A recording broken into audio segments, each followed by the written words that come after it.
एक छोटे से गांव में रामू नाम का एक गरीब किसान रहता था। उसके पास बस एक छोटा सा खेत था और कुछ पुराने औजार। सालों से वो मेहनत कर रहा था, लेकिन मिट्टी बंजर थी और बारिश भी धोखा दे जाती थी। कभी कभी तो पूरे घर में 2 वक्त का खाना जुटाना भी मुश्किल हो जाता था। लेकिन रामू हार मानने वालों में से नहीं था। वो रात रात भर बैठकर सोचता कि कुछ तो करना पड़ेगा, कुछ नया, कुछ अलग। एक दिन गांव में कृषि विभाग से एक अफसर आया। उसने किसानों को जैविक खेती और आधुनिक तकनीकों के बारे में बताया।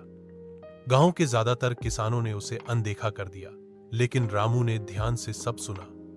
उसने ठान लिया कि चाहे जैसे भी हो, वो अपने खेत में जैविक खेती ही करेगा।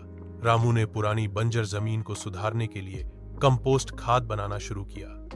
उसने बारिश के पानी को इकट्ठा करने के लिए एक छोटा तालाब भी खुदाया। धीरे धीरे उसकी मेहनत रंग लाने लगी। उसकी फसलें अब पहले से कहीं ज्यादा अच्छी और स्वादिष्ट होने लगी।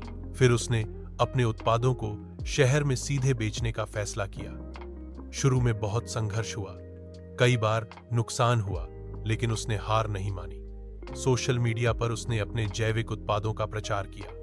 रामू ऑर्गेनिक फार्म के नाम से उसकी पहचान बन गई। कुछ सालों में ही वही रामू, जो कभी 2 वक्त की रोटी के लिए तरसता था, अब गांव का सबसे सफल किसान बन गया। उसके पास ट्रैक्टर, बड़ी बड़ी जमीनें और अपने जैसे कई गरीब किसानों के लिए नौकरी के अवसर भी थे। रामू ने सिखा दिया कि हालात चाहे जैसे भी हों, अगर इरादा मजबूत हो और मेहनत सच्ची हो, तो कोई भी गरीब अमीर बन सकता है। संदेश: संघर्ष ही सफलता की असली कुंजी है।